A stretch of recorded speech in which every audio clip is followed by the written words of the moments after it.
हाँ बेटे, एक बार फिर से बोलो, तुम क्या डाउट पूछ रहे थे? अगर इस व्हील को साइकिल से कनेक्ट कर दूं तो? हाँ सर सर, तो ये व्हील क्लॉकवाइज डायरेक्शन में घूम रहा है, तो फिर इसका मतलब वो साइकिल है वो आगे की तरफ मूव होगी। आगे की तो तरफ जा रही होगी, यस। हाँ सर सर, तो उस पर फ्रिक्शन तो पीछे की तरफ लगेगा ना। नहीं नहीं नहीं नहीं, वही मैं बता रहा हूँ। साइकिल साइकिल की वेलोसिटी से फर्क नहीं पड़ता। किसकी वेलोसिटी से फर्क पड़ता है? साइकिल का। क्या पूरी साइकिल जमीन के कांटेक्ट में है? No sir. जमीन के कांटेक्ट में नहीं है। जमीन के कांटेक्ट में क्या है? क्या ये पूरा पहिया जमीन के कांटेक्ट में है? नो सर, पूरा पहिया भी कांटेक्ट में। जमीन के कांटेक्ट में क्या है? सिर्फ वो नीचे वाला part. Only the lowest point. तो इस पॉइंट की वेलोसिटी से ही फ्रिक्शन की डायरेक्शन डिसाइड होगी। Okay sir. ठीक है बच्चों? सर हाँ। सर आप सॉल्व एग्जांपल 8 समझा सकते हो शीट में,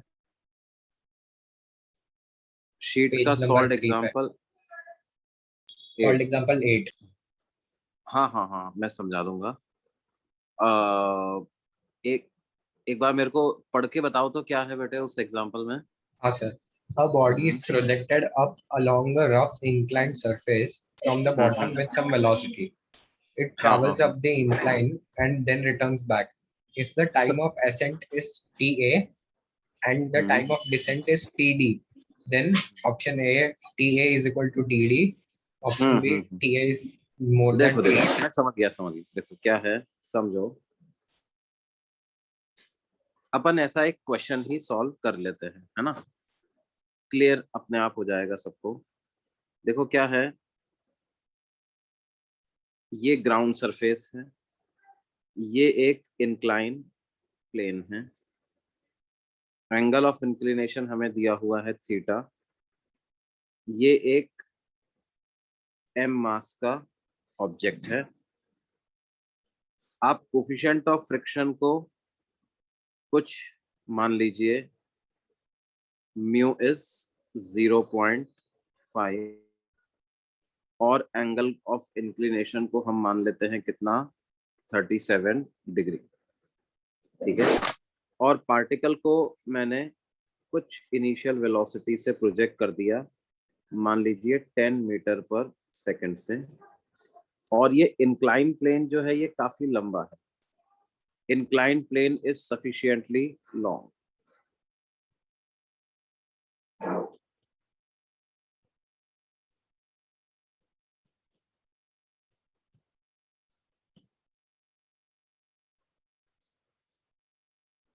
तो हमें क्या कैलकुलेट करना है?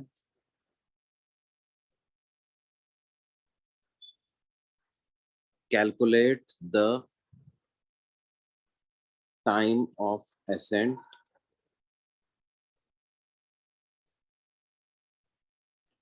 and the time of descent.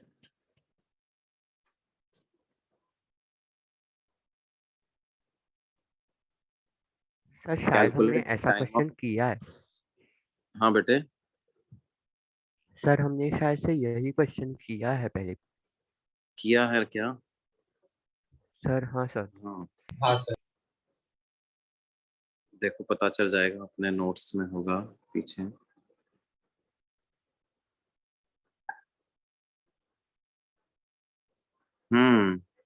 यही क्वेश्चन किया है ना? Yes sir. हाँ बेटे, यार यार यही तो किया है हमने एग्जैक्टली exactly।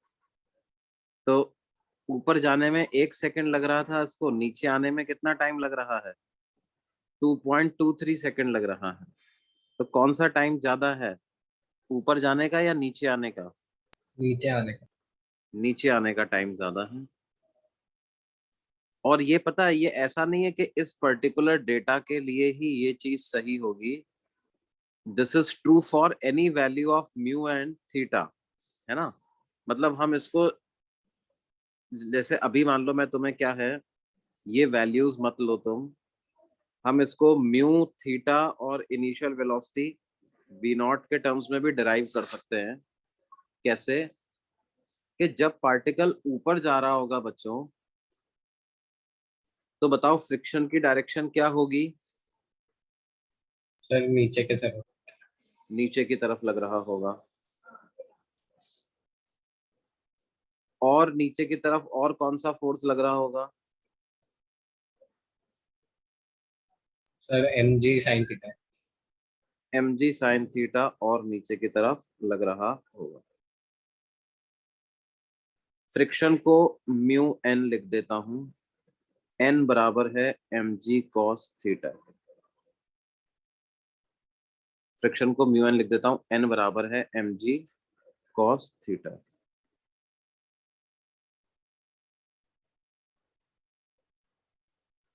ठीक है, तो इसका जो while ascending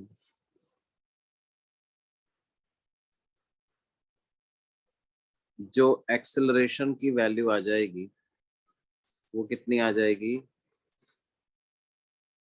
यहाँ पर एक म्यू भी आएगा, है ना, mg sin theta plus mu mg cos theta divided by m। तो बेसिकली वो कितना आता है? g into sine theta plus mu cos theta. ये ऐसी एक्सेलरेशन की वैल्यू आ जाएगी। अब वेलोसिटी जीरो होने तक ये ऊपर जाता ही जाएगा। वेलोसिटी के अपोजिट डायरेक्शन में एक्सेलरेशन है, रिटार्डेशन होगा। जब तक वेलोसिटी जीरो नहीं होती तब तक ऊपर जाता जाएगा। तो v equal to u plus a t ऐसा मैं लिख देता हूँ। तो ये जीरो है, initial velocity v naught, acceleration minus g into sine theta plus mu cos theta into t ऐसा लिख देता हूँ। तो जो t की वैल्यू आ रही है वो कितनी आ रही है? v naught upon g into sine theta plus mu cos theta. ये आपका टाइम ऑफ असेंट आ गया है बच्चों, है ना। अब हमें क्या कैलकुलेट करना है? Time of descent. अब टाइम ऑफ डिसेंट कैलकुलेट करने से पहले हमें ये पता है कि जब डिसेंट स्टार्ट हुआ है तो वेलोसिटी जीरो है। टाइम ऑफ डिसेंट मतलब लौट के वापस सेम पॉइंट पे आना, यानी कि उतना ही डिस्प्लेसमेंट अब नीचे की तरफ हो जाना जितना ऊपर की तरफ हुआ था। तो डिस्प्लेसमेंट कितना हुआ है ऊपर जाते समय वो कैलकुलेट कर लेते हैं। तो v square equal to u square plus two a s. तो यानी एस की वैल्यू क्या हो जाएगी? V not square by two a. ये एस की वैल्यू आ जाएगी। तो जो डिस्प्लेसमेंट हो जाएगा वो कितना हो जाएगा? V not square divided by two a is g into sine theta plus mu cos theta. ये एस की इतनी वैल्यू आ जाएगी, v not square upon two g into sine theta plus mu cos theta. ये बात समझ में आती है? Yes sir. अब देखिए बच्चों क्या है,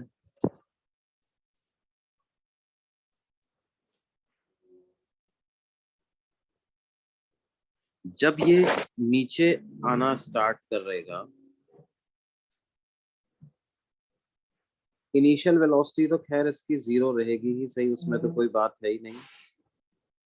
लेकिन आगे जाते समय mg साइन थीटा नीचे लगेगा और म्यू mg कॉस थीटा ऊपर।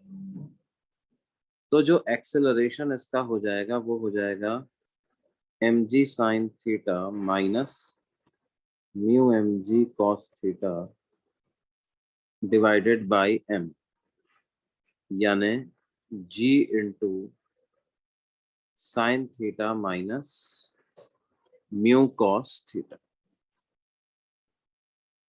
ये एक्सेलरेशन की इतनी वैल्यू आ जाएगी। अब क्या है, हम लिख दें s equal to u t plus half a t square for descent downward journey के लिए इक्वेशन लगा रहे हैं। ध्यान दो, ये इक्वेशन जब भी आप s equal to u t plus half a t square या v equal to u plus a t लगाओ तो ये बात अपने दिमाग में रखो कि इस इक्वेशन के लिए मैंने इनिशियल पॉइंट कैसे चुना है और फाइनल पॉइंट मेरा क्या है।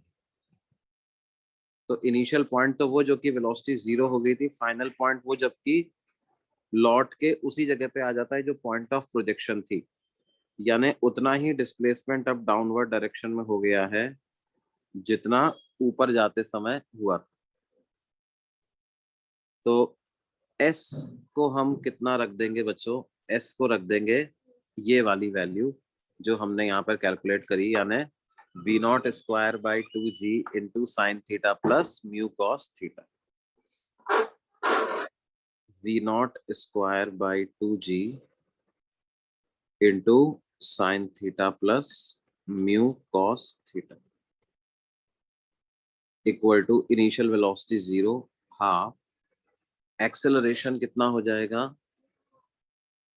ये एक्सेलरेशन हो जाएगा g into sine theta minus mu cos theta into t square. तो ये 2 से 2 कैंसिल होता है, टी स्क्वायर की क्या वैल्यू आ जाएगी, v not square divided by g square into sine theta plus mu cos theta into sine theta minus mu cos theta.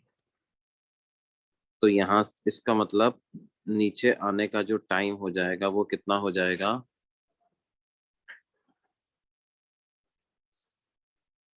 V naught by g into under root of sine theta plus mu cos theta multiplied by कितना बेटे, sine theta minus mu cos theta, है ना। ये नीचे आने का time है। एक बार मैं ऊपर आने वाले टाइम का एक्सप्रेशन को भी यहीं पर लिख देता हूं तुम्हारे सामने ताकि कंपैरिजन करना अपने लिए आसान हो जाए।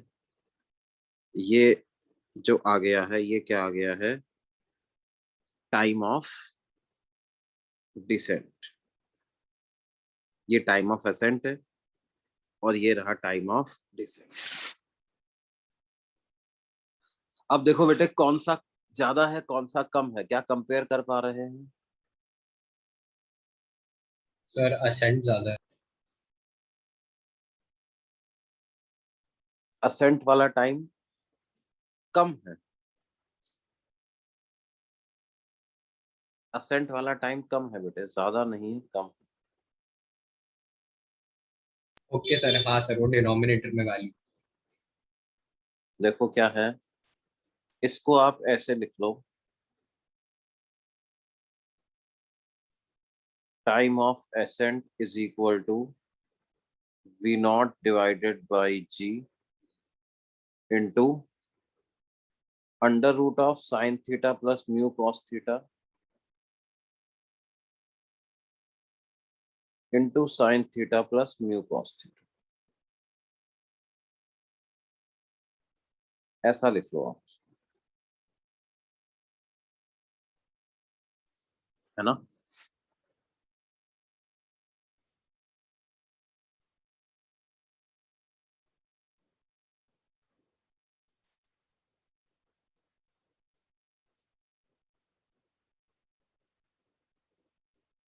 ये बात समझ में आ रही है। Yes sir. तो ये वी नॉट बाई जी यहाँ भी आ रहा है, यहाँ भी आ रहा है, रूट एक sign theta plus mu cos theta यहाँ भी आ रहा है, एक यहाँ भी आ रहा है, लेकिन ये वाला ब्रैकेट जो है वो बड़ा है, डेनोमिनेटर इसका टाइम ऑफ असेंट का बड़ा है, तो इसका मतलब टाइम ऑफ असेंट छोटा है, yes sir. Time of ascent is less than time of descent. हाँ बेटे, तो कौन डाउट पूछ रहा था उसको समझ में आ गया। Yes sir. ओके,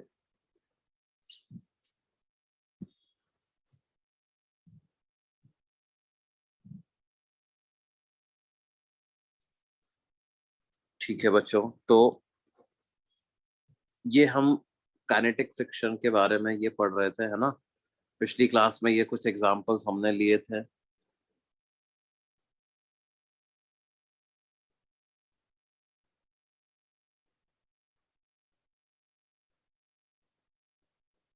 और देखिए आगे और इसके बारे में अपन बात करते हैं।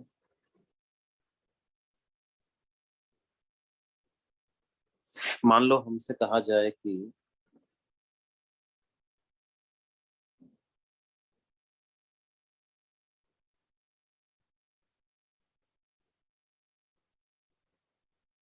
एक चेन है इस तरह की,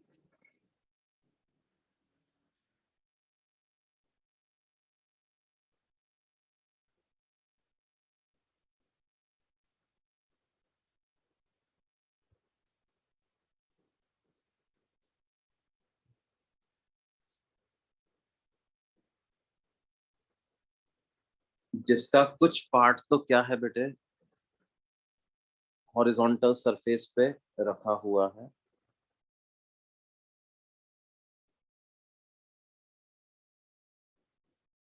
और कुछ पार्ट जो है वो वर्टिकली हैंग कर रहा है। कुछ पार्ट हॉरिजॉन्टल सरफेस पे रखा हुआ है, कुछ पार्ट वर्टिकली हैंग कर रहा है।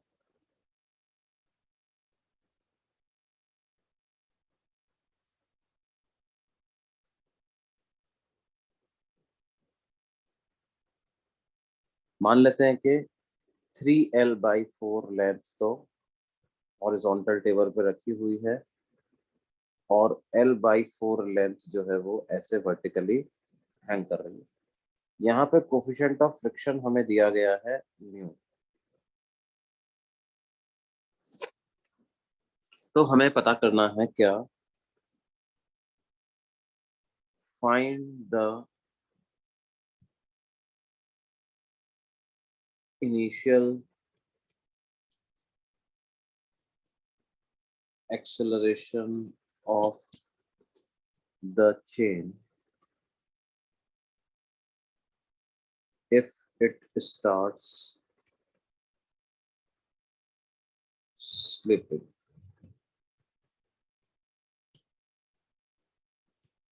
Also find the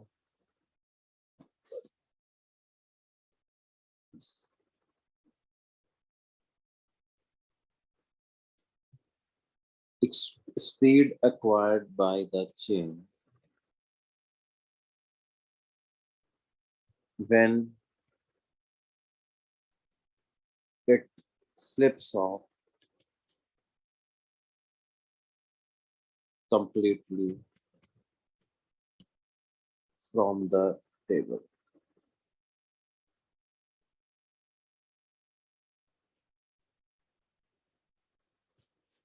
When it slips off completely from the table.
अब बेटे जहां तक इनिशियल एक्सेलरेशन की बात है, तो एक्सेलरेशन पता लगाने के लिए हमें फ्री बॉडी डायग्राम ड्रॉ करना पड़ता है किसी भी ऑब्जेक्ट का, है ना। तो हम इसका फ्री बॉडी डायग्राम ही बनाते हैं। अब ये चेन है,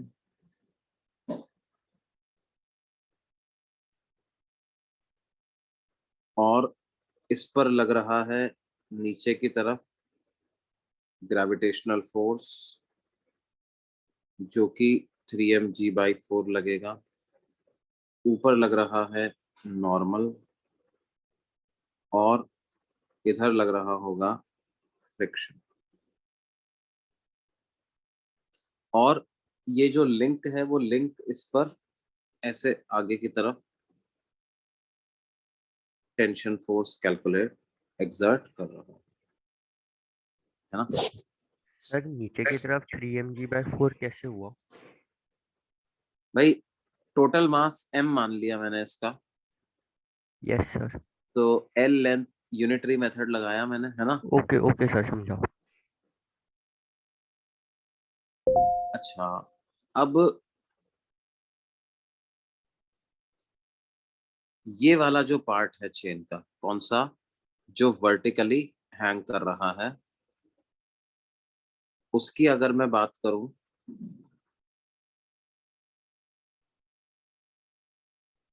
तो उस पे टेंशन ऊपर लग रहा है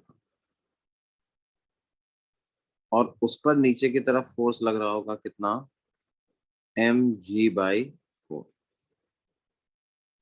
अब कुछ लोगों के मन में डाउट आ सकता, सर एक पे टेंशन राइट में और एक पे वर्टिकली कैसे लगा दिया आपने। देखो बीच की एक कड़ी ऐसी भी होगी जो कि क्या है, थोड़ी सी यो टिल्टेड टाइप की हो, समझ रहे हो।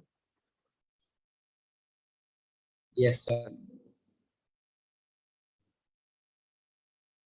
तो उस पर क्या होगा, उस पर टेंशन का एक कंपोनेंट उस पर मान लो ऐसे लग रहा है, एक कंपोनेंट टेंशन का ऐसे लग रहा है, तो वो क्या होगा, वो ऐसे कॉर्नर के कांटेक्ट में होगी, तो कॉर्नर उस पर इस तरह का फोर्स लगा करके और ये टेंशन और इस वाले टेंशन को बैलेंस कर लेगा। हम ये मान के चलें कि भाई एक तरीके से वो समझें कि वो वाला जो एक छोटा सा लिंक है, उस लिंक को हमने सिस्टम माना।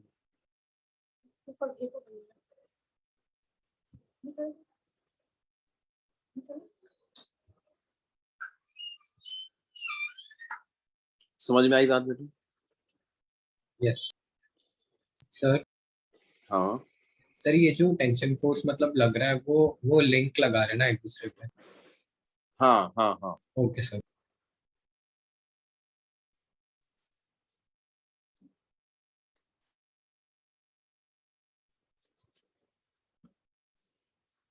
अब देखो क्या होगा, एक्सेलरेशन में तो पूरी चेन का एक्सेलरेशन सेम ही होगा,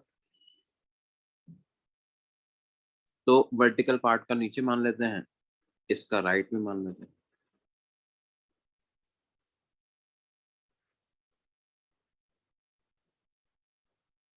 वर्टिकल पार्ट के लिए क्या इक्वेशन बन जाएगी बच्चों,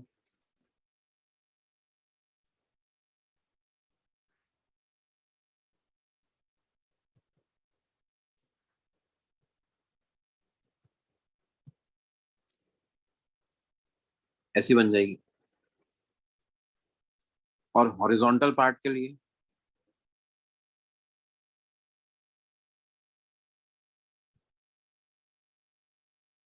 T-F इक्वल टू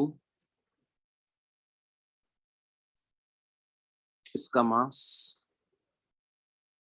इंटू इसका एक्सेलरेशन।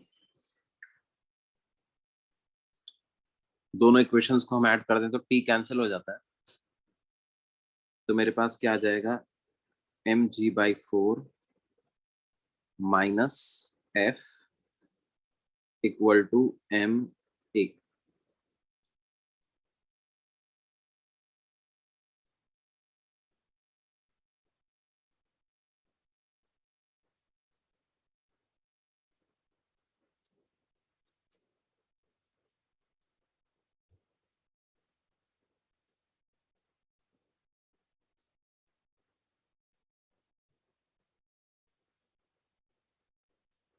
अब F को कितना रखें बच्चों, sir new 3 mg/4। Mu 3 mg/4, बिल्कुल सही। Mu into 3 mg/4, mu n होता है, n जिस पार्ट पे फ्रिक्शन लग रहा है वही वाला नॉर्मल लेना होगा हमको, तो ये हमारे पास हो जाएगा कितना, mg/4 minus mu N, N को लिख देंगे 3mg/4 equal to M A. तो ये m से m कैंसिल हो जाता है और अपने पास फाइनल जो आंसर आ जाएगा वो क्या आ जाएगा? g bracket 1 minus mu upon 4।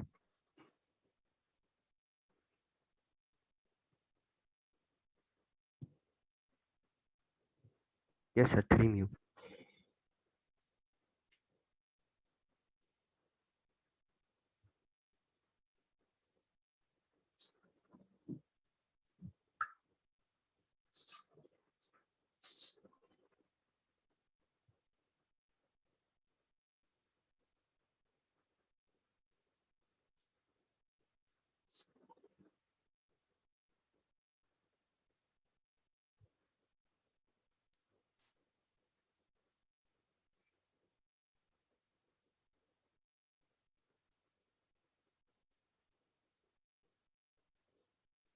हाँ बेटे।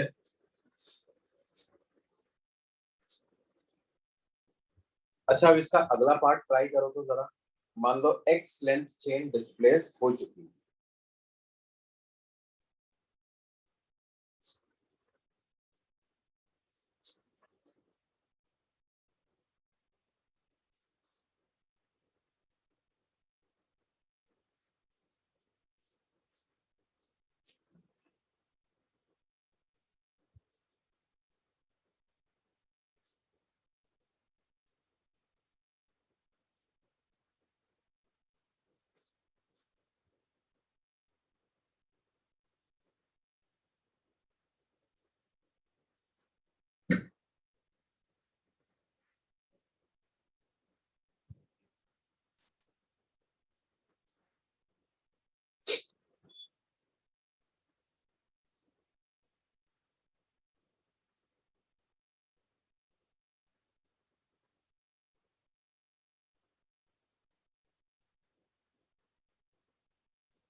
देखो बच्चों, जैसे चेन स्लिप करना चालू करेगी फ्रिक्शन बदलना स्टार्ट हो जाएगा ना। तो क्या ये एक्सेलरेशन चेंज होना स्टार्ट हो जाएगा इसका? सर फ्रिक्शन तो कांस्टेंट रहेगा ना? नहीं, फ्रिक्शन कोफिशिएंट कांस्टेंट रहेगा लेकिन नॉर्मल कम हो जाएगा ना। जैसे यहाँ पर फ्रिक्शन लिखते समय जब आपने नॉर्मल में 3mg/4 लिखा था, अब अगर मान लो ये ऊपर वाला पार्ट जो टेबल पे रखा हुआ है वो कम हो जाएगा धीरे धीरे, तो अब मैं 3m/4 नहीं यूज करूंगा, अब मैं कम मास यूज करूंगा ना, हाँ सर। Yes sir. है ना।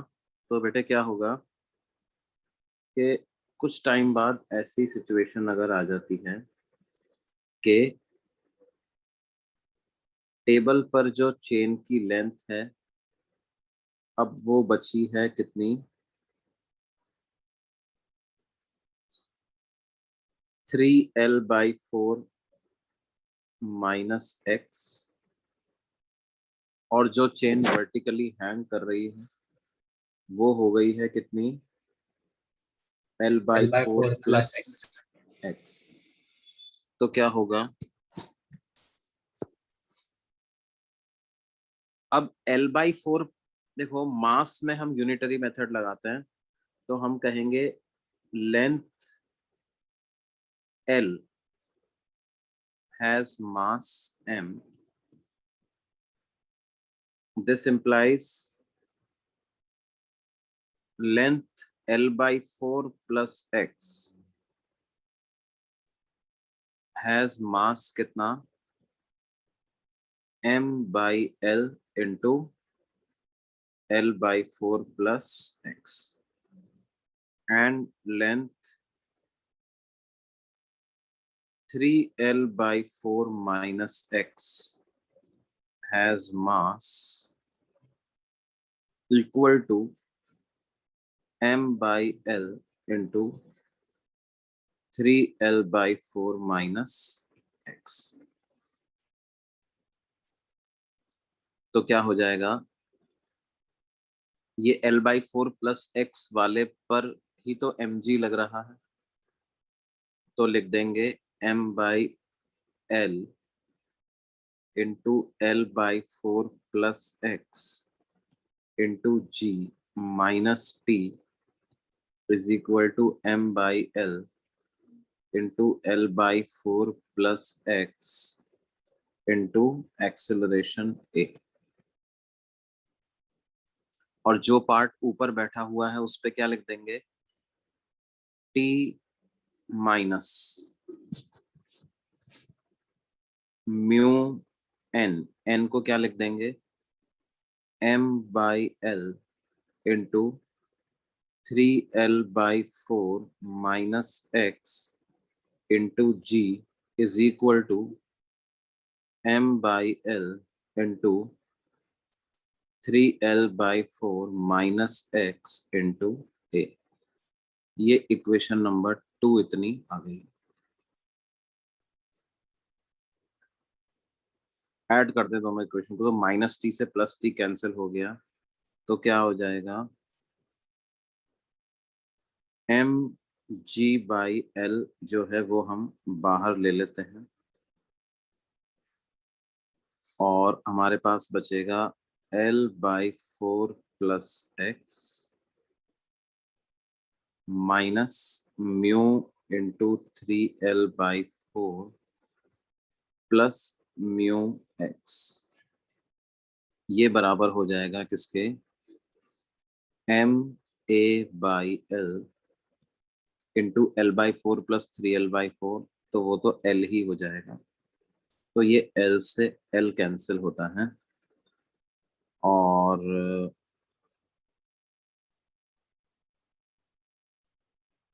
M से M कैंसिल होता है, तो A की क्या वैल्यू आ जाएगी, A की जो वैल्यू हो जाएगी वो हो जाएगी G/L multiplied by L/4 into 1 minus 3 mu plus x into 1 plus, ऐसी एक्सेलरेशन की वैल्यू अपने पास आ जाएगी। देखो इसको आप इससे कंपैरिजन करो, x की वैल्यू अगर अपन 0 रख देते हैं तो क्या आंसर आएगा बच्चों, देखो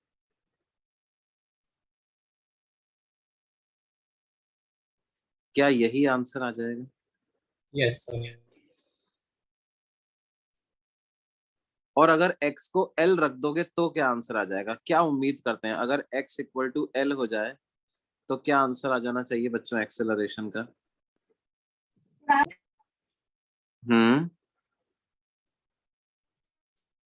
क्या g आ जाना चाहिए बेटे, हाँ सर, जी आ जाना चाहिए। हाँ सर। g आ जाना चाहिए, है ना।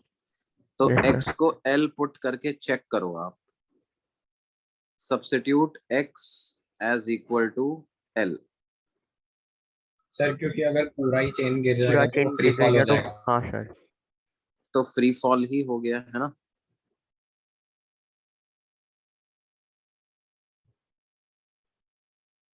तो ये कितना आना चाहिए, x की वैल्यू l अगर रख दे, नहीं x की वैल्यू l नहीं, सॉरी x की वैल्यू 3L/4, राइट, क्योंकि x हम मान रहे हैं ना कि कितना चेन गिरा है, तो टेबल पे कितना रखा हुआ था शुरू में, 3L/4। 3L/4। 3L/4 रखा, तो 3L/4 ही गिरेगा, है ना। अब x को 3L/4 रख के देख लो आप, जैसे ही आप x को 3L/4 रखोगे ये क्या बन जाएगा, एक्सेलरेशन निकाल रहा हूं मैं, जब x की वैल्यू 3L/4 हो जाती है, तो ये हो जाएगा G/L into L/4 minus 3μL/4 plus 3L/4 plus mu into 3L/4। तो ये माइनस से प्लस कैंसिल होता है, L/4 प्लस 3L/4 को L लिख देंगे, L से L कैंसिल हो जाएगा, तो ये वैल्यू G आ रही है कि नहीं आ रही है, यस सर। ये वैल्यू जी के बराबर।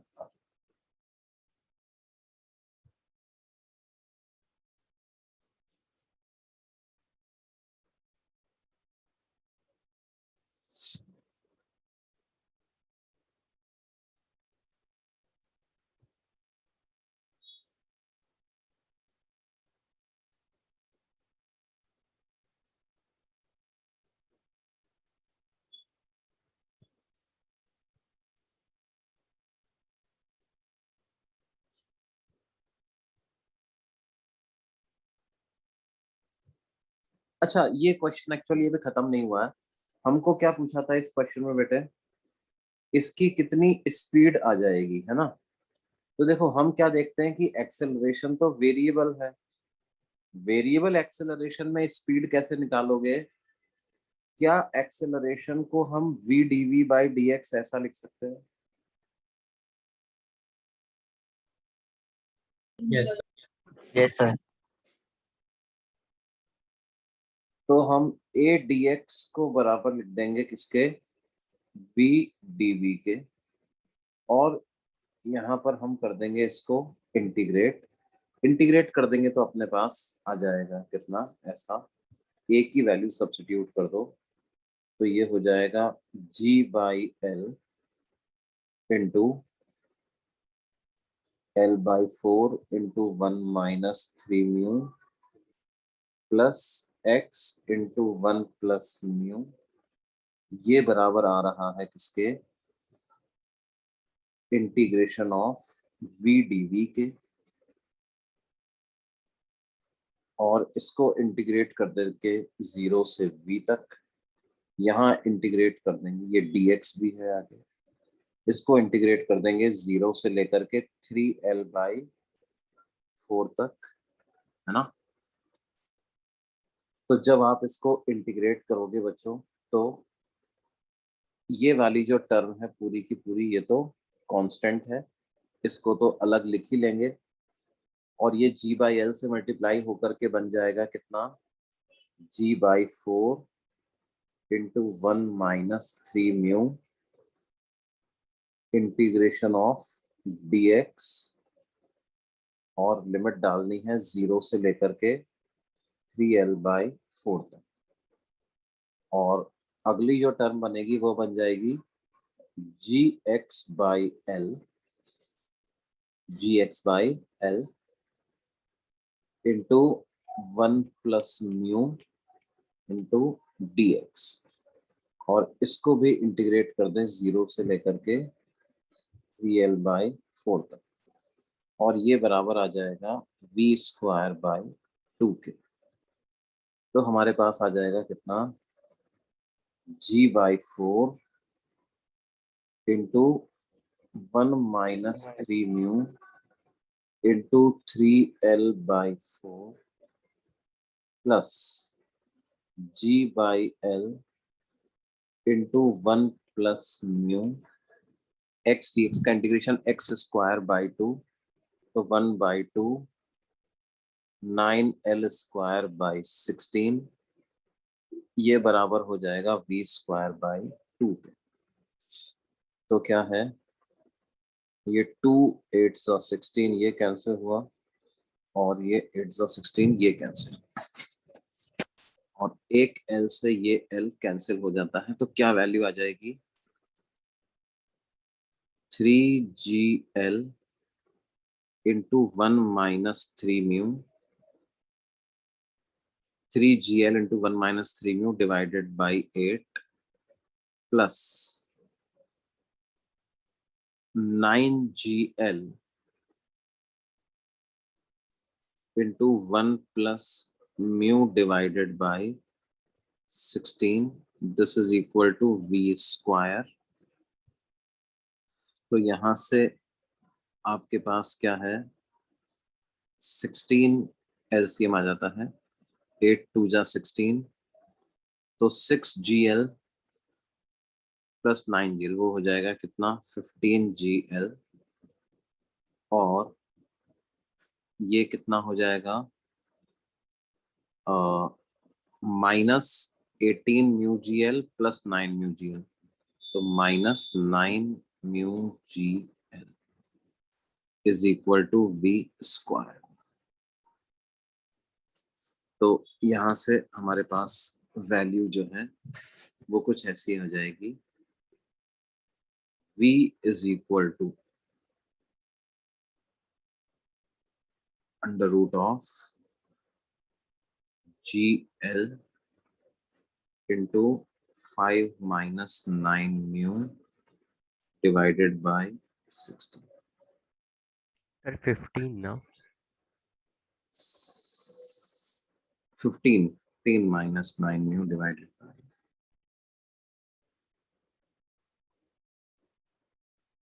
सर ऐसा क्वेश्चन एडवांस में आ सकता है? बिल्कुल आ सकता है, बिल्कुल आ सकता है ना। हो सकता है वो म्यू की कुछ वैल्यू दे दें जिससे कि एक्सप्रेशन हमारा थोड़ा सा सिंप्लीफाई हो जाए, है ना, लेकिन आ जरूर सकता है। हाँ, माना टफ क्वेश्चन ही जाएगा इसको, माना इसको क्या जाएगा, टफ क्वेश्चन ही माना जाएगा। आसान तो नहीं है ऑफ कोर्स, क्योंकि क्या है, सबसे पहले ये पता करना कि भाई एक्सेलरेशन वेरिएबल होगा, किसी डिस्टेंस x पे जाकर के मास वगैरह प्रॉपर तरीके से लिखना, फिर एक्सेलरेशन लिखना।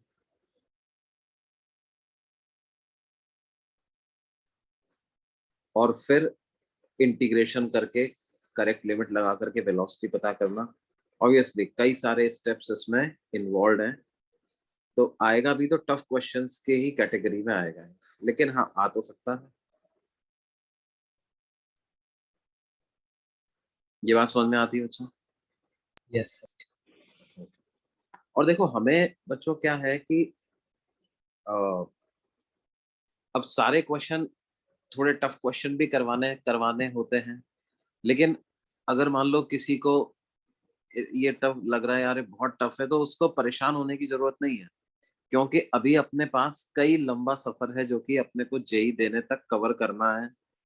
उस लंबे सफर में आप धीरे धीरे क्या होगा, मैथ्स भी आपकी इम्प्रूव होती जाएगी। मैथ्स अभी तो इंटीग्रेशन वगैरह आपने उतना डिटेल में नहीं पढ़ा है, मैथ्स में जब इंटीग्रेशन वगैरह पढ़ लोगे तो इन सब इंटीग्रेशन से ज्यादा आपको दिक्कत नहीं होगी, इजीली आप इसको सॉल्व करते जाओगे। और सबसे इंपॉर्टेंट बात क्या है कि भाई जेई क्लियर करने के लिए आपको सारे क्वेश्चन थोड़ी करने होते हैं।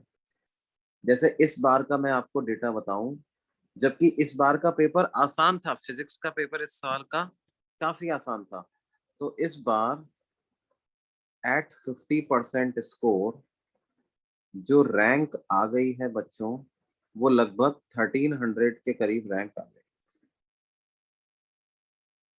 सर तीनों सब्जेक्ट मिला के या फिर फिजिक्स में से? तीनों सब्जेक्ट मिला के। ओके। रैंक हमेशा तीनों सब्जेक्ट के मार्क्स के बेसिस पे ही दी जाती है।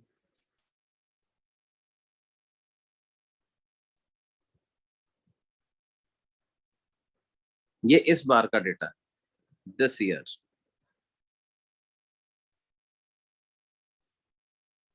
है ना। तो देखो, अगर हम हमारा हमें कैसे इम्प्रूव करना, हमें कैसे सोचना चाहिए, भाई आज को मान लो किसी के टेस्ट में 15% नंबर आए हैं, किसी के 20% आए हैं, किसी के 25% आए हैं, तो उसको ये सोचना चाहिए कि भाई मैंने टेस्ट में क्या मिस्टेक्स किया।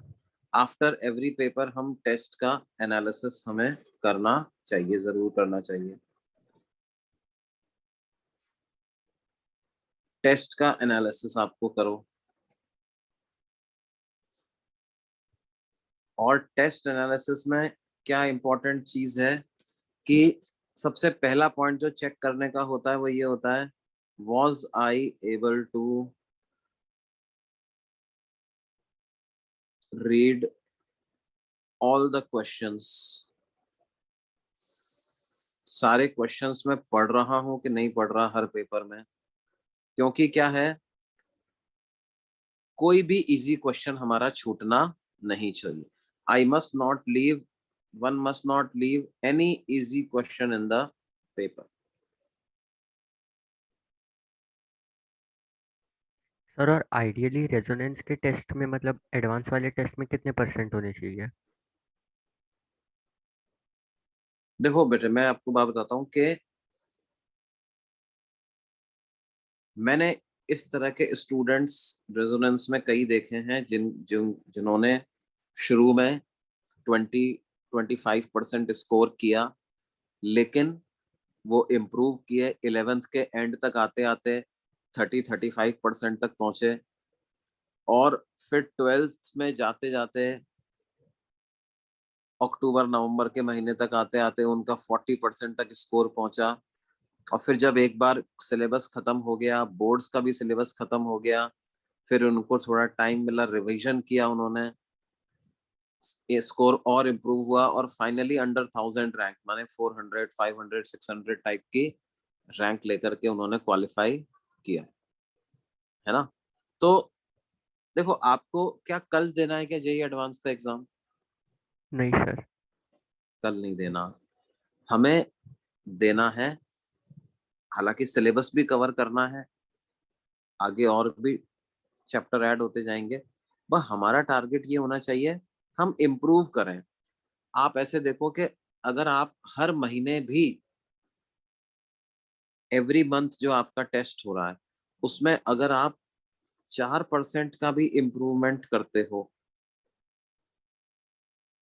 आज को अगर आप 20% पे भी खड़े हो, है ना, और हर महीने जो आपका एग्जाम हो रहा है उसमें आप 4% का भी इम्प्रूवमेंट करते हो, तो ये बहुत जबरदस्त इम्प्रूवमेंट,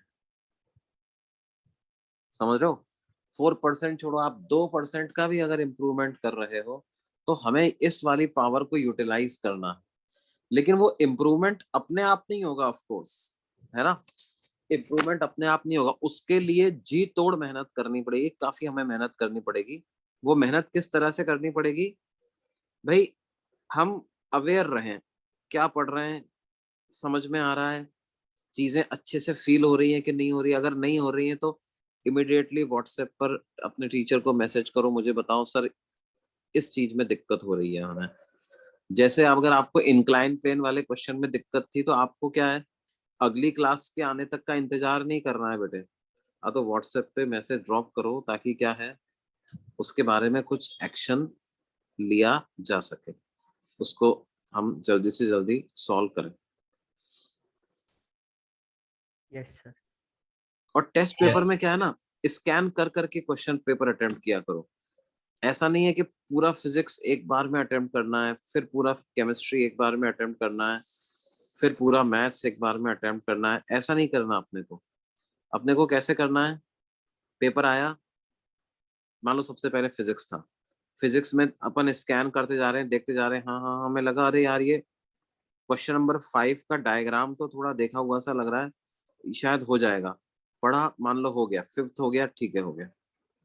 फिर उसके बाद 6 नहीं समझ में आ रहा, 7th देखा, 8th देखा अपन ने, अच्छा 8th हो रहा है क्या, चलो 8th कर लिया।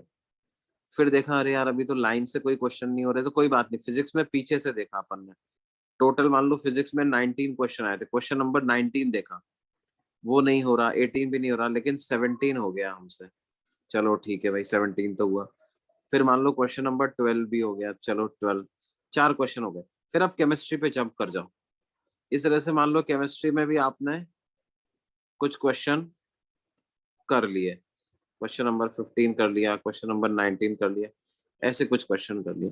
मैथ्स में भी मान लो आपने कुछ क्वेश्चंस कर लिए, क्वेश्चन नंबर 2 कर लिया, 6 कर लिया, 9 कर लिया, 13 कर लिया, 18 कर लिया, इस तरह से मैथ्स में भी कुछ क्वेश्चन कर लिया। अब आपका क्या है, इस पूरी प्रोसेस में आप मान लो कि आपका 1 घंटा निकल गया, है ना। अब 1 घंटे में अभी आप कितने क्वेश्चन कर पाए हो? 13 क्वेश्चन आपने 1 घंटे में तो कर तो लिए भाई, 13 क्वेश्चन, है ना। अब क्या करना है हमें, वापस से फिर से देखना है। अब ड्यूरिंग स्कैनिंग अपने को ये आइडिया लग जाएगा कि अब अब इजी पार्ट कौन सा है। तो हमें मतलब क्या है, पूरा जो भी आपका पेपर है, उस पेपर में से कुछ पोर्शन इजीएस्ट होगा, कुछ थोड़ा सा इजी वाले कैटेगरी में आएगा, कुछ एवरेज डिफिकल्टी लेवल का आएगा और कुछ टफ का आएगा। तो हमें हमारा टारगेट क्या होना चाहिए, टफ में अपन जरा भी टाइम स्पेंड ना करें, सबसे पहले इसको, इस पार्ट को अटैक करें, और ये जो नंबर बिल्कुल ग्रैब करने के लिए पड़े हुए हैं, इन नंबर को तो तुरंत अपने अंदर करें। फिर जो रिलेटिवली इसके कंपैरिजन में जो थोड़ा टफ पार्ट है, उस पार्ट ऑफ पेपर पे जाएं, फिजिक्स के, केमिस्ट्री के, मैथ्स के, तीनों के इसको अपन कवर कर ले। ये बात समझ में आती है वैसे? Yes sir. Yes sir. इस तरह से पेपर अटेम्प्ट किया करो तुम, उससे क्या होगा ना, कोई भी टफ क्वेश्चन, कोई भी इजी क्वेश्चन हमारा नहीं छूटेगा। और and it happens every time. देखो ज्यादातर बार क्या होता है, बच्चा पेपर में मान लो, मैं फिजिक्स में 19 क्वेश्चन आए, 19 में से उन्होंने मान लो 6 क्वेश्चन बहुत टफ पूछ लिए, तो हमारा दिमाग कैसा होता है कि वो उन 6 क्वेश्चन से ही नहीं हट पाता, हमें लगता है अरे यार ये क्वेश्चन तो आ ही नहीं रहे मेरे को। तो जो आ रहे होते हैं ना, अपन डर जाते हैं, और वो आते हुए क्वेश्चन भी घबराहट की वजह से, एंजाइटी, डर की वजह से हम उनको हाँ सर। पूरा अपना नहीं यार। फुल कंसंट्रेशन नहीं दे पाते हैं। तो जैसे ऐसा होता है ना बेटे, मान लो कोई बैट्समैन, क्रिकेट देखते हैं कुछ लोग तुम में से, थोड़ा बहुत खेलते हो, फॉलो करते हो, यस सर। तो मान लो कोई क्रिकेटर है, बैट्समैन है, अब वो इंग्लैंड में खेलने गया, इंग्लैंड में बहुत सीमिंग कंडीशंस हैं, बॉल स्विंग हो रही है काफी ज्यादा। अब क्या है, भले ही मान लो वो अच्छे से अच्छा खिलाड़ी क्यों ना हो, विराट कोहली क्यों ना हो, सचिन तेंदुलकर ही क्यों ना हो, पहली बात तो शुरू शुरू के जो 10 मिनट होते हैं वो हर एक के लिए एक नर्वस एनर्जी वाले होते हैं। वो जाकर के कुछ बॉल्स मिस होंगी होंगी उससे, बिल्कुल जस्ट बाल बाल बचेगा, आउटसाइड एज से बार बार बचेगा, स्टंप पे जाने से बचेगी, कुछ क्लोज एलबीडब्ल्यू शाउट्स होंगी, है ना। लेकिन क्या है, and it happens with every batsman is at the start of his innings, या जब वो किसी टफ पिच पे खेलने जाता है, तो ये हर बैट्समैन के साथ होता है। बट गुड बैट्समैन कौन होते हैं, जो कि इस चीज को समझते हैं कि ऐसा होने ही वाला है, और जो बॉल छूट गई या जो एज बच गया, उस पे से ध्यान अपना तुरंत हटा लेते हैं, and they look out for easier balls, easy balls की वो तलाश में रहते हैं, और उनको कैश इन करते चले जाते हैं, है ना। तो अपने को ही पेपर में ऐसा ही करना है, टफ सवाल से बचना है, उसको डक करना है, उसको लीव करना है, उस पे से अपना ध्यान हटाना है, उसको लेकर के ज्यादा परेशान नहीं होना है, और जो इजीएस्ट पार्ट है, जो easier part of the paper है, उस पे हमारा फोकस रखते हुए उस पे अटैक करना है। और ये हमें समझना है कि भाई, जैसे बोर्ड का पेपर और आईआईटी का पेपर अलग अलग है ना। इंडियन पिचेस में खेलना और ऑस्ट्रेलियन और इंग्लैंड और साउथ अफ्रीकन पिचेस में खेलना बिल्कुल अलग अलग है। वहां पर आप टेस्ट मैच में इनिंग्स में 200 रन बना के भी जीत सकते हो, है ना। उसी तरह से बोर्ड में जहां आपको अच्छा स्कोर 95 96% अच्छा स्कोर कहलाता है, वहीं आईआईटी में 50% score is also a very good score. अगर आपकी 1000 या 2000 रैंक आई आती है, तो सोचो कि बहुत बड़ी बात होती है वो। 10 लाख बच्चों में से आपने 9,98,000 बच्चों को पीछे छोड़ करके वो रैंक लाए हुए, है ना। और वो लाने के लिए भी आपको ऐसा नहीं है कि पूरा पेपर करना है, 50% नंबर पे वो रैंक आ जाती। समझो मेरी बात। हाँ sir. Yes sir. Sir but ऐसा नहीं होगा, क्योंकि मतलब रेजोनेंस के पेपर में अगर हमारे 80% तक आ रहे, या फिर जब हमारे 70% आ रहे, तब जाके हम फाइनल जेई पेपर में 50% तक आएंगे, या फिर जब अगर हमारे यहाँ पर ही 25% तक आ रहे, तो हमारा मतलब फाइनल पेपर तो ज़्यादा नहीं हार्ड देखो, होगा। ऐसा ऐसा वेरिएशन नहीं होता बेटे, जनरली क्या होता है, अ, जैसा तुमको पता होगा, कुछ बच्चे जेई के लिए ड्रॉप भी लेते हैं, है ना। तो ड्रॉपर्स के साथ तो थोड़ा ऐसा होता जरूर है कि उनके रेजोनेंस के टेस्ट में तो अच्छे नंबर आ जाते हैं, लेकिन वहां पर उतने अच्छे नंबर थोड़े 10-15% नंबर उनके नीचे चले जाते हैं, क्योंकि उसका कारण क्या होता है,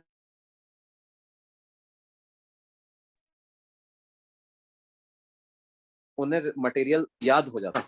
तो कई बार ऐसा भी होता है कि वो मटेरियल से इतना यूज टू हो जाते हैं कि वैसे क्वेश्चंस तो वो कर लेते हैं, लेकिन नए क्वेश्चंस आते समय अटक जाते हैं। But for someone like a fresher student like you guys are, जिनका सब कुछ पहली बार ही देख रहे हैं, तो उनके लिए तो क्या होता है, there is a strong correlation between Resonance marks and JEE marks. अगर यहाँ पे अच्छा कर रहे हो, मतलब मैं I have seen reverse example, ऐसे बच्चे मैंने देखे हैं जिन्होंने रेजोनेंस के टेस्ट में 45% स्कोर किया, लेकिन फाइनल टेस्ट में 51-52% स्कोर किया। 5-6% ज्यादा ही स्कोर करके आए वो एडवांस के एग्जाम में, ओके सर। है ना। तो ऐसा बिल्कुल नहीं है। हाँ अब देखो, and this I am talking about average score, जो आपका रेजोनेंस में एवरेज रहेगा। भाई ऐसा तो बिल्कुल हो ही सकता है कि कोई टेस्ट पेपर रेजोनेंस का एक आसान आ गया जिसमें आपने बहुत अच्छे नंबर ले आए, तो you cannot compare that with final JEE exam, yes, लेकिन what I can say is that average जो स्कोर जो आपका चल रहा है पूरे साल भर में जो टेस्ट हुए उन सबका अगर अपन एवरेज निकालें, तो उसके आसपास ही आपकी परफॉर्मेंस रहने वाली है। मैं तो कहूंगा ±5% के अंदर हम समझते हैं कि परफॉर्मेंस बच्चे की रहेगी। 45% हमारे टेस्ट में ला रहा है, तो वो 40 से 50% के बीच में एडवांस में भी ले आएगा। Okay sir. Okay sir. तो इन बातों का ध्यान रखो। दूसरा क्या है, पेपर में अच्छी एक्यूरेसी मेंटेन करो, है ना। अच्छी एक्यूरेसी मेंटेन करो, उन क्वेश्चंस पे से ध्यान हटा करके जो कि हमसे नहीं हो रहे हैं, उनको जबरदस्ती हम तुक्के मार करके एग्जाम में आ रहे हैं, उन क्वेश्चंस को हटा दो और अपना टाइम और एनर्जी, एग्जाम का जो अपना टाइम और एनर्जी है, वो उन क्वेश्चंस पे फोकस रखो जो कि हमसे होने वाले हैं। फॉर एग्जाम्पल, मैं जब अपना जेई की तैयारी करता था बच्चों, तो मेरा ऑल इंडिया रैंक 740 आया था, है ना। तो उस समय पर मैं जब मैं टेस्ट पेपर अपने देता था अपने प्रिपरेशन के दौरान, तो मेरा टारगेट ये होता था कि भाई मुझे इतना पता था कि I will not be able to score under 100 rank. उतना मेरा प्रिपरेशन नहीं था, उतना मेरे को समझ में भी आ गया था, लेकिन हाँ मेरा टारगेट था भाई मैं 500 के आसपास की रैंक लेकर के आऊं। तो उसके लिए मेरे को लगता था 50 to 60% स्कोर तक मैं पेपर में कर सकता हूँ। तो आई यूज टू,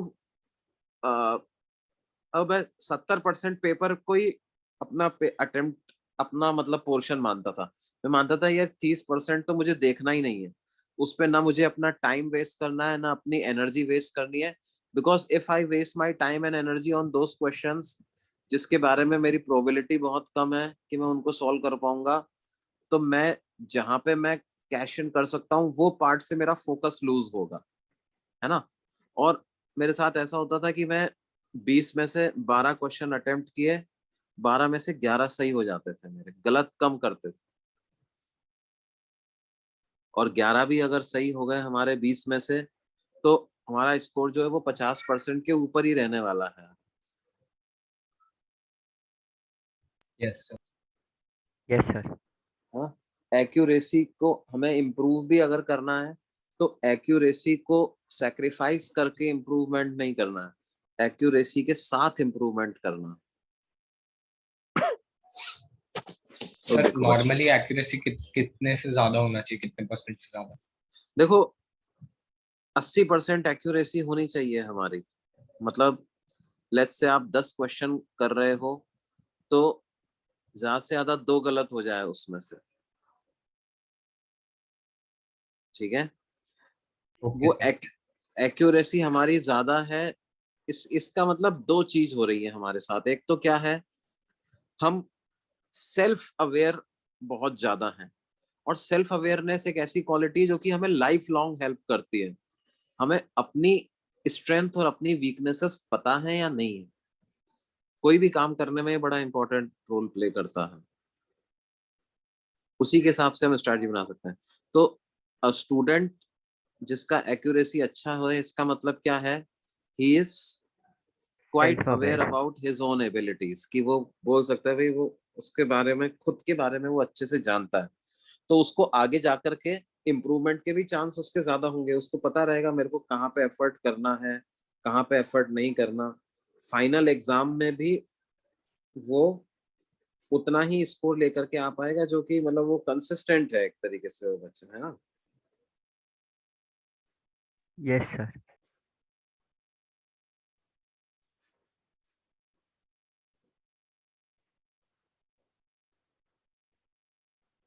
ठीक है बच्चों,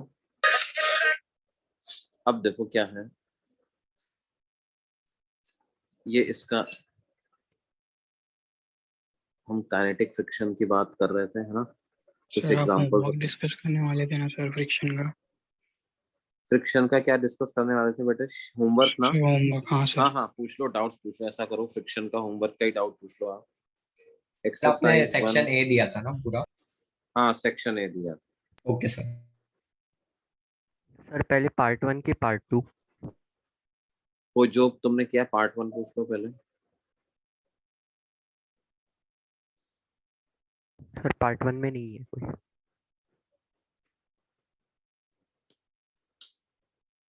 पार्ट 1 में कौन सा बेटे?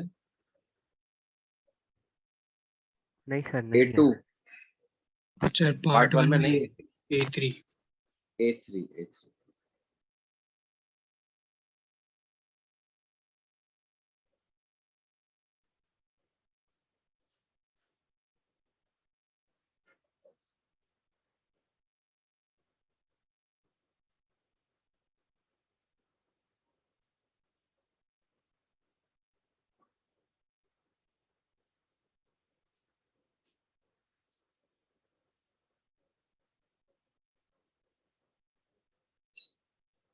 बेटा मैं मेरी शीट ओपन कर रहा हूँ।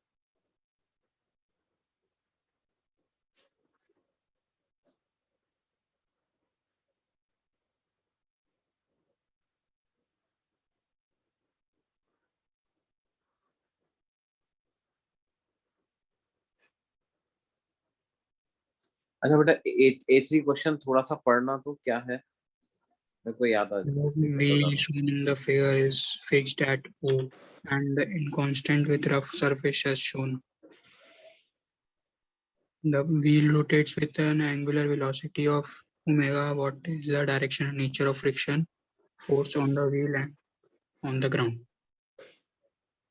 अच्छा, अरे ये तो यही वाला क्वेश्चन है ना जो अभी अपन ने किया है। हाँ सर, सर उसमें नेचर में डाउट है सर बस। नेचर काइनेटिक होगा। Okay sir. है ना भाई, because there is relative motion, ground की वेलोसिटी 0 है, और ये वाला जो पॉइंट है इसकी वेलोसिटी v है पीछे की तरफ। पीछे की तरफ, यस सर। तो फ्रिक्शन आगे की तरफ लगेगा। तो इस पे फ्रिक्शन, व्हील पे फ्रिक्शन आगे लगेगा और ग्राउंड पे फ्रिक्शन पीछे लगेगा, है ना। Yes sir. सर तो नेचर इसमें काइनेटिक हो जाएगा ना। Kinetic friction, because there is relative velocity, because relative velocity is non-zero implies kinetic friction will act.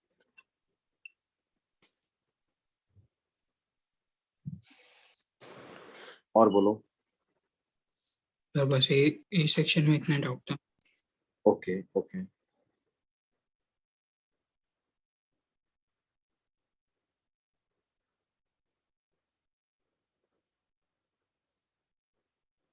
और बोलो, पार्ट टू के हो गए क्वेश्चंस? Yes, sir.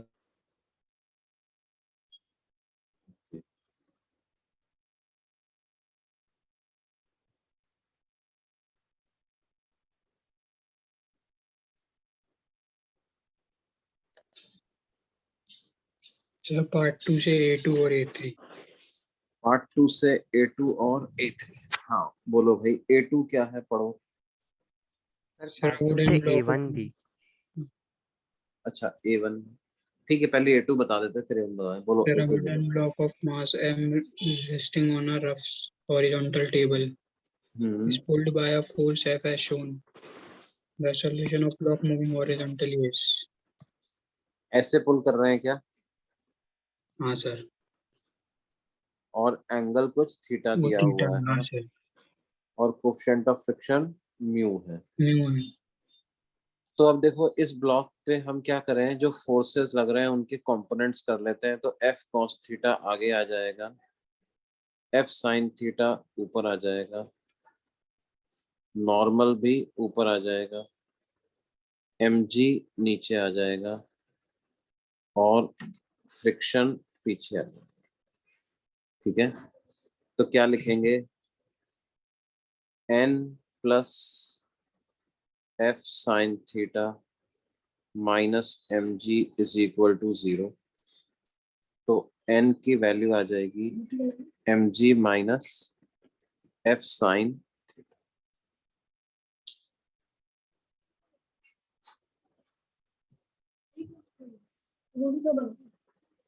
सर एक बार वापस से समझाएंगे आप? देखो बेटे क्या है, मैंने वर्टिकल डायरेक्शन में फोर्स बैलेंस किया। Yes sir. देखो ब्लॉक पे क्या क्या फोर्सेस लग रहे हैं, एक तो mg तो लगेगा ही, हाँ सर। और ग्राउंड का नॉर्मल फोर्स लगेगा। ये वाले Yes, फोर्स का vertical component F sin theta आ जाएगा, वो लगेगा। और इसका एक horizontal component F cos theta आ जाएगा, ये लगेगा। और क्योंकि ये आगे मूव करेगा ऐसा हम मान ही रहे हैं, तो फ्रिक्शन भी पीछे लगा देते हैं। Okay sir. तो क्या हो जाएगा,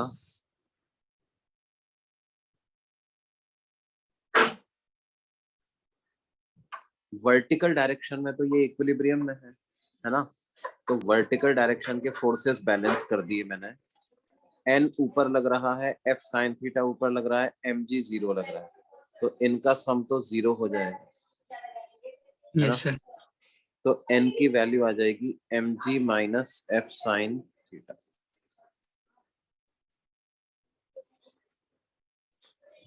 ये बात यस समझ में आती है? Yes sir.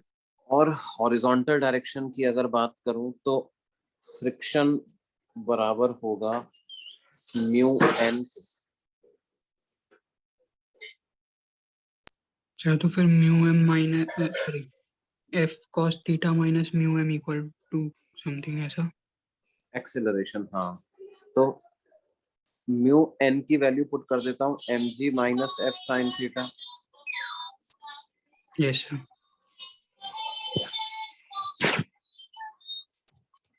तो हमारे पास क्या इक्वेशन फाइनली बनेगी बच्चों, ऐसा हो जाएगा। एक्सेलरेशन पता लगाने के लिए F cos theta minus friction equal to m a। Friction की वैल्यू हम सब्स्टिट्यूट कर देते हैं, mu into mg minus F sin theta equal to m a, यानी कि F into cos theta plus mu sin theta minus mu mg upon m। ये value acceleration की आ जाएगी।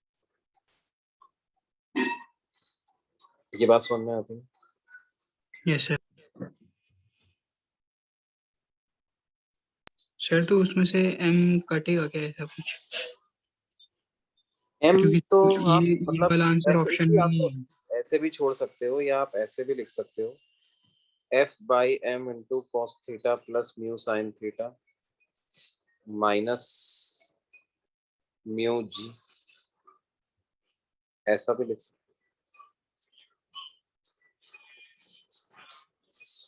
जो आंसर यही दिया हुआ, किस फॉर्म में दिया हुआ है आंसर, किसी और सर फॉर्म में ये दिया हुआ है? यही वाले में सर, ये वाले में जो लास्ट वाला है। सर इसमें m का हाँ ऊपर के m का क्या किया आपने? वो, अरे यार इसको दो फ्रैक्शन में डिवाइड कर दिया ना, जैसे आपके अच्छा, हम पास तो लिखा है a समझ गया plus sir, B by C, तो समझ गया इसको sir. a by C plus b by C. हाँ सर, समझ गया। और बोलो a1 क्या है बच्चों, a1 पढ़ो तो। Sir, A1 has starting from rest, a body slides down a 45-degree inclined plane in twice the time it takes to slide down the same distance in the absence of friction. Okay तो देखो क्या है, मान लो absence of friction है, तो उस case में तो एक्सेलरेशन g sin थीटा के बराबर ही हो जाएगा। Yes, sir.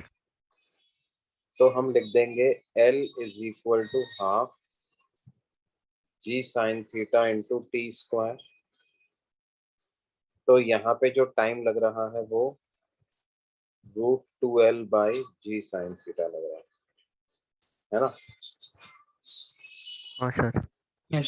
फ्रिक्शन की प्रेजेंस में क्या होगा, एक्सेलरेशन हो जाएगा g into sine theta minus mu cos theta.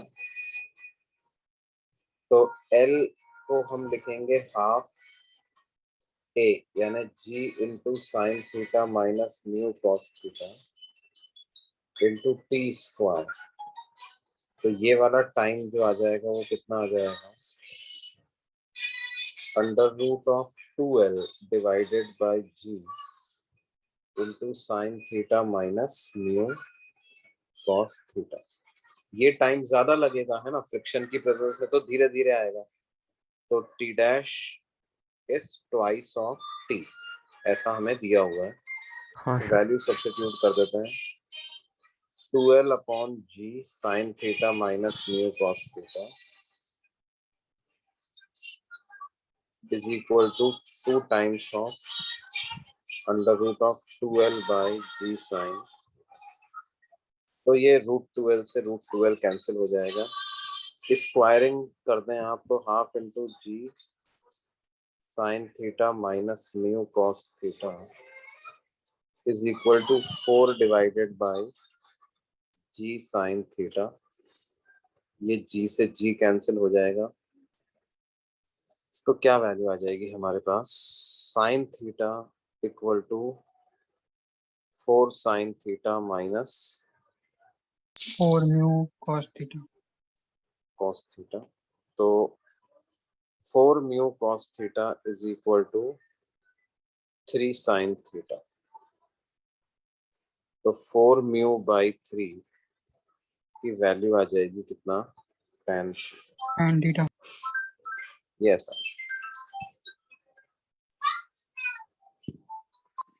और बोलो बच्चे। यस सर, समझा। Sir A3। A3 पढ़ो भाई, A3 क्या है। Sir, two blocks M1 4 kg and M2 2 kg connected by a weightless rod on a plane having inclination of 37 degree or so. The dynamic friction of N1 and M2 with the inclined plane is mu equal to 0.25. The common acceleration of the two blocks and the tension in the rod are. अच्छा, दोनों का friction 0.25 दिया हुआ है क्या? Yes sir. Okay अच्छा, अब एक बात आप समझो, देखो क्या है कि हमने एक ब्लॉक को इंक्लाइन प्लेन पे रखा, उसका मास m है, कोएफिशिएंट ऑफ फ्रिक्शन म्यू है, ये एंगल थीटा है। इसका डाउनवर्ड एक्सेलरेशन अगर आपको निकालना है तो कितना हो जाएगा, mg sin theta minus mu m g cos theta divided by m। तो a की क्या वैल्यू आ गई, g into sine theta minus mu cos theta, है ना। मतलब एक्सेलरेशन मास पे डिपेंड नहीं करता है, करता है क्या मास पे डिपेंड? नहीं सर। मास पे डिपेंड नहीं करता है, सिर्फ थीटा पे डिपेंड करता है, म्यू पे डिपेंड करता है। अब ये दो ब्लॉक है, दोनों का म्यू सेम है। अगर मान लो हम इनके बीच में रस्सी नहीं भी लगाते तो क्या ये दोनों अपने आप ही सेम एक्सेलरेशन से मूव करते बच्चों? Yes sir. है ना, अपने आप ही सेम एक्सेलरेशन से ये दोनों मूव करते। इसका मतलब क्या, क्या रस्सी में टेंशन जनरेट हो पाएगी? सर नहीं होगा सर। टेंशन जनरेट कब हो पाती, सर जब जब वो आगे अलग वाले अलग एक्सेलरेशन होता। आगे वाले ब्लॉक के पास ज्यादा एक्सेलरेशन होता है ना, हाँ सर। तो वो पीछे वाले ब्लॉक को भी अपने साथ पुल करने की कोशिश करता, तब टेंशन जनरेट हो पाती इसमें। अभी तो इसमें टेंशन जनरेट नहीं हो पाएगी, है ना। Yes sir. तो क्या होगा, एक्सेलरेशन तो कॉमन, आप जो मैंने एक्सप्रेशन लिखा है इसमें थीटा और म्यू की वैल्यू पुट करके पता कर ही सकते हो, है ना। और टेंशन तो जीरो रहेगा बच्चों। Okay sir. और बोलिए बच्चों। सर इतने होमवर्क दिया था आपने। Okay okay okay. अच्छा, अब आपको एक्सरसाइज 2 पार्ट 1 के पहले 5 क्वेश्चन भी होमवर्क में करने हैं। एक्सरसाइज 2 पार्ट 1 क्वेश्चन नंबर 1 2 3 4 5, है ना, ये है। सर एक्सरसाइज 1 नहीं करना। एक्सरसाइज 1 के अभी अभी हमने स्टैटिक फ्रिक्शन नहीं पढ़ा ना। सेक्शन Okay, ए sir. में काइनेटिक फ्रिक्शन था, सेक्शन 2 से स्टैटिक फ्रिक्शन चालू हो जाएगा बेटा। तो स्टैटिक फ्रिक्शन वाला अपन पढ़ेंगे अगली क्लास में, फिर इसको कंटिन्यू करेंगे। सर तो एक्सरसाइज 2 का पार्ट 1 1 2 3 4 5 था। हाँ हाँ हाँ। सर आप इसका पीडीएफ भेज दीजिएगा। हाँ बेटा। सर आप इस पे नोटपैड पे लिख के भेज सकते हो होमवर्क। होमवर्क, हाँ हाँ, इस पे लिख दो।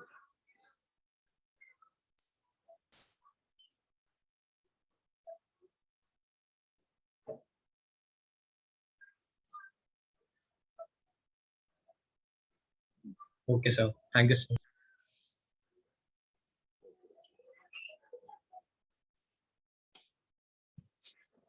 Thank you sir, bye sir. Thank you sir. Okay बेटा।